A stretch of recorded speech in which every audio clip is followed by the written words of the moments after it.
Hi, I'm Carlene, and this is Nutmeg Nation. I have with me a fellow Caribbean. She's from Trinidad and Tobago. She lives there. I found you on social media. I was looking on Instagram, and I saw your video on Carnival in Grenada, and it was very interesting. You gave like a great review, and I was like, let me follow her and see if she would be a guest on the show. So thank you, Harmony. Thank you for having me. Yeah. Yeah. So Harmony Farrell, you are I guess you call it content creator, an influencer, and you also have a 9 to 5, but your background is in theater. Mm-hmm. So tell me a little bit about theater, like, what got you into that? I think since I was a little girl, I always knew that I wanted to be a star of some sort. I don't exactly remember how I got into the performing arts. Well, I mean, I do because I know you were saying before that you also used to dance. So I started dance at 5 years old, and then I still dance up until now. Definitely not as frequently as I used to before, but I spent my entire school life in very rigorous dance training. I started off my theater career in musicals, and then I went to university in England to study theater and creative writing. But my focus has always been more on the academic side of theater. In as much as I like being a performer, I never wanted to necessarily be a performer by profession, just because I'm not a very competitive person. I don't like the industry. I don't like having to fight and perform for my supper. So yeah, I then went into theater education, and now I'm in marketing, where I be doing a lot of theater, but for social media, if that makes sense. But what being in theater exposed me a lot to is culture and cultural studies, in a sense, which informs quite a lot of my content, a lot of my perspective, a lot of my writing. When I do get to write, everything that I do links back in some way to culture, and a lot of it has to do with that kind of bridging between traditional culture and contemporary culture, and just that really rich knowledge of things about our culture that the average person wouldn't know, all comes from my background in theater. So yeah, and even some of your videos, like, you keep reinforcing how the Trinidadian way is, you know what I mean? I think I've seen some of your references where it's like, no, it's not this. It's, like, I think a lot of mistakes are made in the Caribbean, or just assumptions, like a stereotype is what you call it, right? But linking back to everything you said in the arts and marketing. So I guess as a content, do you consider yourself a content creator? Like, for the amount of things that you do, right? And so they are linked to each other, right? But so tell me about, this is back in August, right? Carnival has long passed, but getting back to that, right? It feels like yesterday. Okay, great. So what made you decide to go down to Grenada in the first place? I've always wanted to go to Grenada's Carnival. My best friend is from St. Lucia. I met her in England. And when we were there, we started kind of carnival hopping. We started off with Berlin Carnival because we were in England already. I went to St. Lucia Carnival with her. And then I've been kind of wanting to make my way up the islands. But Grenada's Carnival is so distinct. Those images of Jab just always felt like they were calling me by my name. I just felt like I need to be there. Aside from the fact that my family has roots in Carriacou. So, it's a kind of going back home, in a sense, in inverted commas, but it just all seemed different. Like, it seemed raw in a sort of way. And it really did feel like that when I was there. The experience was unparalleled. Like, it was unlike anything that I've ever experienced anywhere else. And, being from Trinidad, the mecca of Carnival, or the mecca of contemporary commercialized Carnival, but somebody who really appreciates, and I aim to find spaces in our commercialized Carnival where I can get that connection with the root and the connection with the soul of it. And I've been lucky enough to find that in Trinidad, but I just feel like if you go to a place where you don't have to necessarily look for it, it just is. I think that's really beautiful. So I had it on my bucket list for a long time. I've been wanting to go to Grenada Carnival every year. We would plan and we'd start the group chat, and then the plan doesn't make it out to the group chat. And then the tickets are sold out, or the tickets get too expensive or whatever.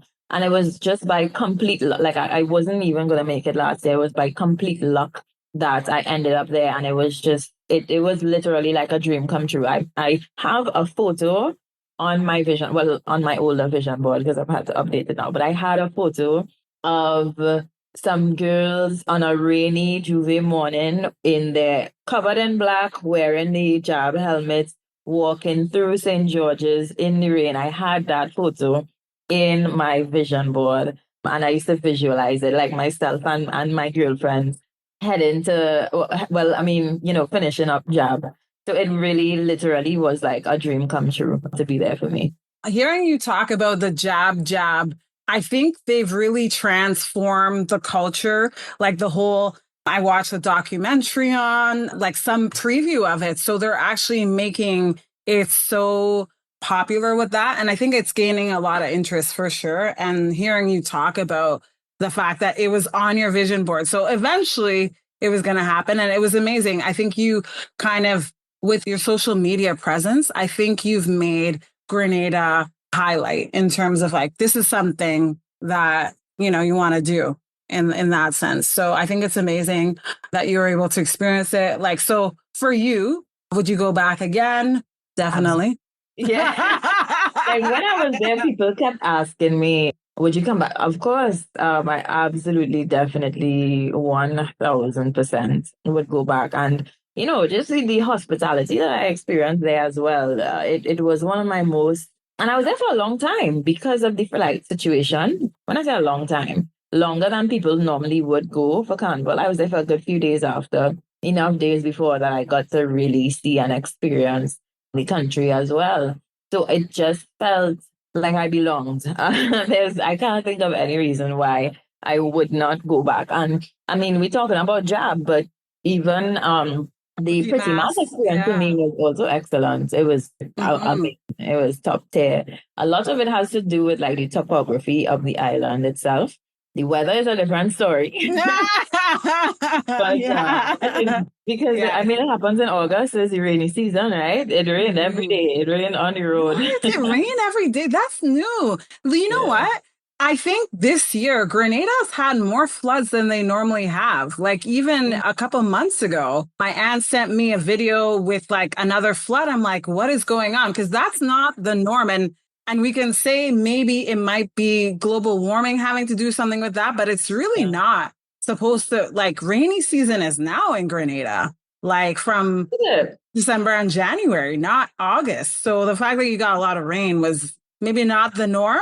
Like you get a little rain, but yeah. Yeah, I think the rainy season, doesn't it start in like June and come up to like January-ish? Historically, yes. That's what they say. Like, I mean, when you talk about rainy season, they say even hurricane season is from June up till November, from what I've read. So because Hurricane Beryl was not too long before Grenada's Carnival as well. Right. People were a little bit concerned about that too. Yeah, I mean, that was a serious category hurricane, like a category 3. That's not the norm either. So the fact that Caracu's been hit with that, and you said you have family in Caracu, so let's emphasize I think at least from what I found out, almost everyone from my family who's from there now live abroad. Right. So they still maintain some strong level of connection there. So we've done like some family reunions going across the Caribbean. I haven't been because I'm a little young. That's where my grandparents and my great grandparents are from. They came over to Trinidad from Caribbean. So. Wow! Oh, it's beautiful. Yes. Yeah, I left Grenada when I was young. I was 6 when I left, and I'm from Grand Anse, and my grandmother's house still there right by the beach. She has I always say she has the best view because you literally see the beach from her house. which is beautiful. But from your experience, because Trinidad is the mecca of Carnival, like even I haven't gotten to experience, I've been to Tobago and I spent a day in Trinidad, and it's on my list too of places to go back and experience it, because Trinidad is on another level when it comes to Carnival. Mm-hmm. Like you guys plan ahead, like even from when you go to the airport. Like I was just like, well, if there's nothing else, like this is it. Because like even down to like sitting in the airport, like I was waiting because I had an overnight flight when I went down there. And I'm like, wow, they are like, they're serious about Carnival. Like, you know, for me, like, I mean, as someone who lives in Canada, like Carnival is a thing here in Canada. Brings a lot of tourism in, but we don't advertise it like the way you guys do. Like this is your baby. It feels like when you're sitting in the airport, there's video, mannequins in costume, like, you know? Yeah. Yeah. I guess it's different for you because you live there. Yeah, I think because I'm so deeply involved with culture, you know, there's always room for improvement. With the airport, I do think they do a pretty good job, and they've been improving year by year with how we have Carnival on display for people arriving into the airport. But I mean, that being said, Caribbean Airlines did a really amazing activation. As I touched down in Grenada, as I came out of arrivals, like I have a story with it on Instagram. There's a job in my face. There are guys on stills, the Moko Jumbies, they're like characters, and like somebody covered in old oil from head to toe telling me, welcome to Grenada. I was just like, oh, this is it. This is where I'm supposed to be right now. It was fantastic. I think a lot of the corporate entities and there was a steel band as well, but I was stuck in security. So I heard the steel band from inside. But yeah, I think the corporate entities across the islands are really doing a better job at making that a holistic experience, literally from off the plane for foreigners or for anybody, you know, coming into the Carnival to really feel it. Right. I haven't been in so long. So for me, my favorite thing when I went years ago, this is like over a decade, was Monday Night Mass. I love that. I was like, this is unreal. Like the lights, and I mean, the costumes are not pretty mass or like day carnival. And it's simple, right? But it's more about like the trucks. What do you call it? I keep forgetting the name, but not really emphasis on the masqueraders, but more on the lights and that kind of vibe and the music, right? So just hearing you talk about your experience from a landing at the airport and feeling so welcome, that's an improvement in itself. I mean, I think it's interesting because a lot of Trinidadians seem to feel like we have ownership and authority on all things Carnival. So there are places in Trinidad that we have Monday night mass, but it is nothing compared to what is happening in Grenada. And the thing is, going there, I knew that the pace was at a different level. Like when I was planning with friends years in advance, months in advance, I'm like, you know, you had to rest up, you had to think, because it's pace. When you go to Grenada, it's pace. I hear it's party after party. But experiencing it, I said, no, this could never be real life. It was, oh my gosh, yeah, insane, because I mean, Trini can do that as well. But the thing is, we have a bit more mellow of a party culture, I would say. Grenadians will be, so we will go fete after fete, but we chilling, you know, we'll have our high moments and whatever. Grenadians are going all out, full energy in all of these events, including Monday Night Mass. I was just dumbfounded. I was at a loss for words. I was like, why do all these people have so much energy still? Like, I thought at least it'll be, you know, a slower pace. There was no stopping. And I heard that there's even Wednesday, like mass after the Monday and Tuesday. Like people commented on my video and they were like, oh, you didn't go mass on Wednesday. I stay early. You're crazy. That's madness. Mass on Wednesday. Yeah. So you know what? I know someone from Guav, and from the time she got down there, I was like, what? I talked to her on this was years ago, and she was like, already starting. I was like, wait a minute, but you already just got down there. You know what I mean? So it's just crazy, the events that happened. You're listening to Nutmeg Nation.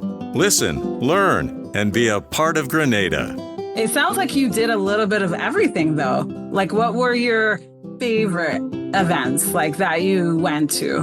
So I actually am not a huge fetter. For the majority of the events, I was not really by myself, but I was my own crew. So I was rolling with the C4 vibe mass people. So there are people there who I knew, but I'm not acquainted enough to say, well, I'll be my regular fetting self. Like a lot of it, I was just kind of observing. Yeah. The boat ride, rum boat, which again is C4 events. That was on Carnival Sunday. That was amazing. That was so much fun.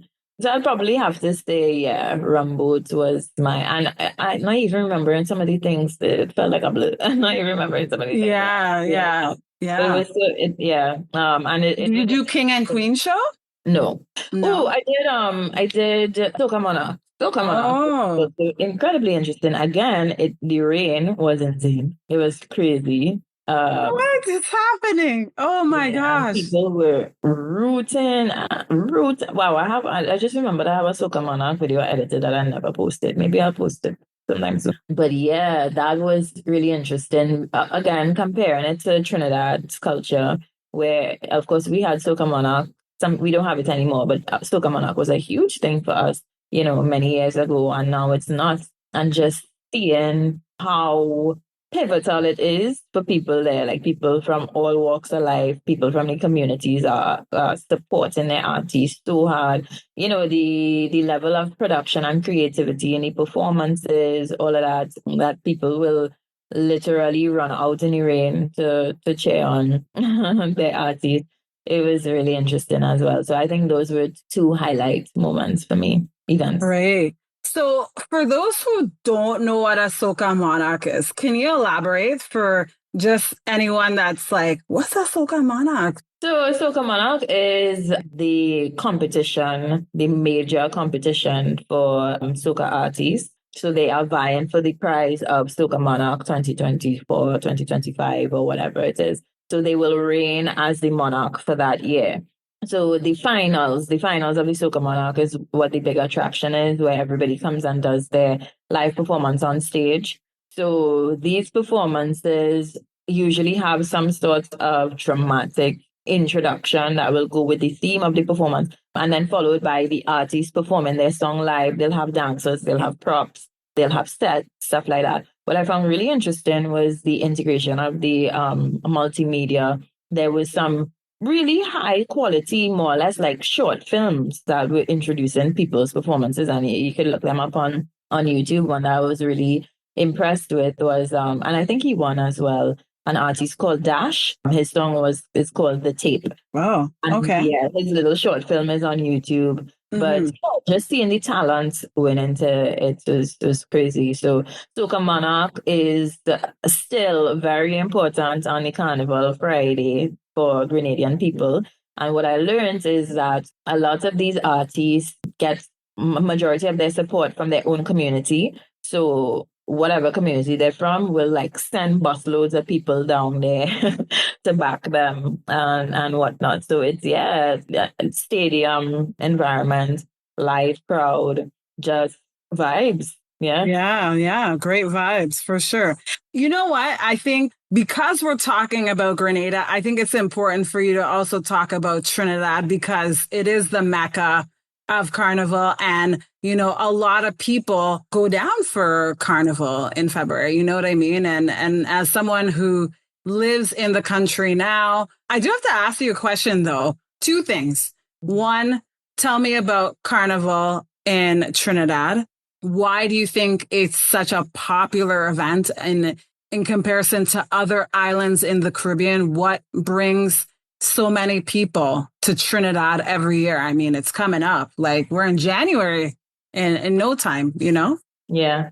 So honestly, there are a few practical factors and a few cultural factors that I think give Trinidad's Carnival its precedence. One of them would definitely have to be our cultural makeup. So unlike a lot of the countries in the Caribbean, Trinidad is extremely diverse. So we all have some degree of diversity, but ours is just like on a different level.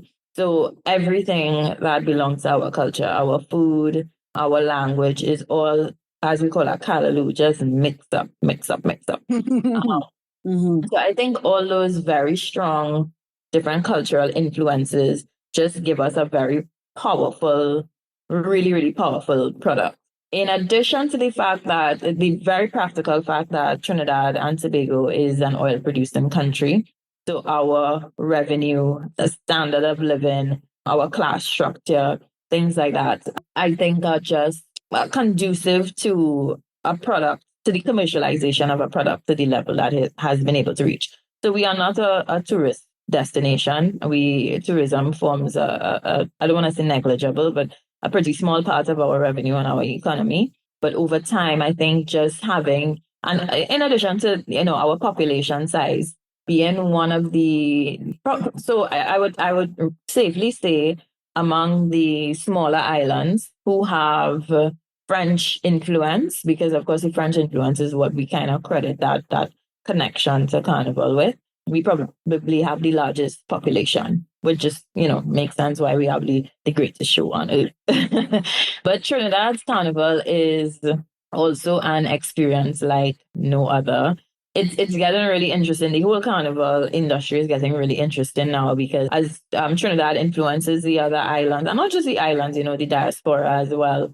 A lot of the carnivals are starting to feel the same, but the size, the proportion, the scale of the magnitude of what we do down here, and the fact that the entire country is kind of pivoted or kind of centered around it just makes it really, really different. It's something that you just can't explain. I think a lot of revenue has been gotten out of it, so a lot of money is put into it, which just makes it this all-inclusive, all-encompassing product that people really look forward to coming to Trinidad for. So, I mean, Carnival is my life. People ask me every year if I'm playing mass. I can't picture Carnival happening in Port of Spain and I am not there in a costume. Like something would have to be gravely wrong. And yeah, it's similar to Grenada. It's not for the faint of heart. It's a different kind of pace as well, but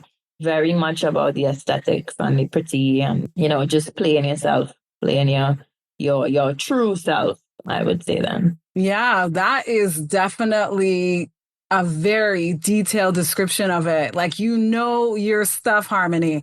I'm impressed. Like, I guess as someone who's been living there, like you grew up in Trinidad. And I guess, as they say, you're a Trini to the bone, in a way, And so I feel like it's a cultural mecca, like it's in your blood. It's part of who you are. And a lot of people celebrate Carnival. And to you, what does Carnival mean to you? Is it a cultural thing?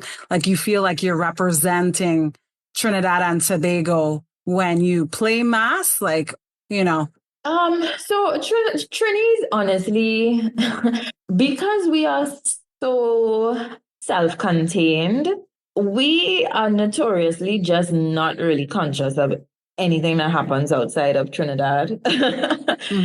So I don't think we're often very conscious of being Trini. Like there are moments for Carnival that make me feel like, wow, this is unique. There's no other place on earth that I could just make friends with this person and never see them again on the road, and just that feeling of bliss and whatnot. So for me, it's really more about me. It's about that feeling of a complete uninhibition, just absolute freedom. And aside from just the experience on the road, the anticipation of Carnival is a massive thing for me as well. So from the time January, New Year's Day, like I just finished exercising. And I find it very difficult to work out when it's not the Carnival season, but preparing for Carnival, the workout hit completely differently. I have all the motivation in the world. It's all the preparation of figuring out what your Monday wear looks like, what shoes you're gonna be wearing, what event you're going to, like just the preparation and always having something to look forward to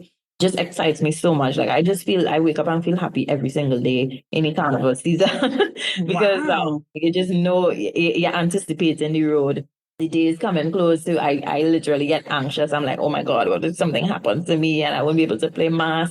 Like, I don't even have nightmares generally, but my one recurring nightmare is that I miss mass. Like, Monday reaches and there's something I can't find the band. Like, whenever I'm really stressed, I have these dreams, and it just goes to show, how pivotal that is for me. Wow. And I think a lot of people do feel like that. Like, it's not just put on a costume and go and pose. Like, it's a spiritual kind of experience. It's something that's very evocative. And I can't compare it to anything else new. I cannot imagine who I would be or what life would be for me if I did not know that feeling of Carnival.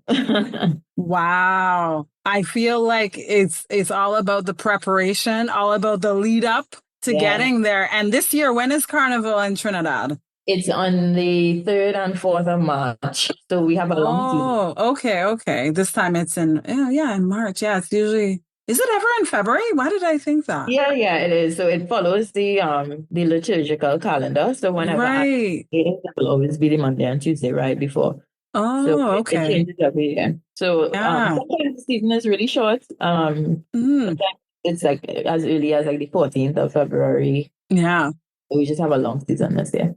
Oh, definitely. And I think it's all the parties. Like, I mean, there's a lot happening. It's not just like in Grenada, it's a week, I believe, it's, the lead up to it. Obviously, I know they lead up to Carnival as well, starting in May. And I didn't realize how much goes on with it, because like once you trying to connect with artists and stuff, they're already busy with preparation, shows coming up, and just the whole atmosphere of it. So I guess it's kind of the same way. The fact that you're already starting to work out for Carnival and normally I would have started from like August last year, but I was just so busy with work, and it really pained me. Like, that was a legitimate reason for me leaving my job. I said, this is the first time in my life that December has met me and I haven't been able to go to the gym for Carnival yet. And I just don't feel comfortable with any job consuming my life so much, because Carnival is so important to me.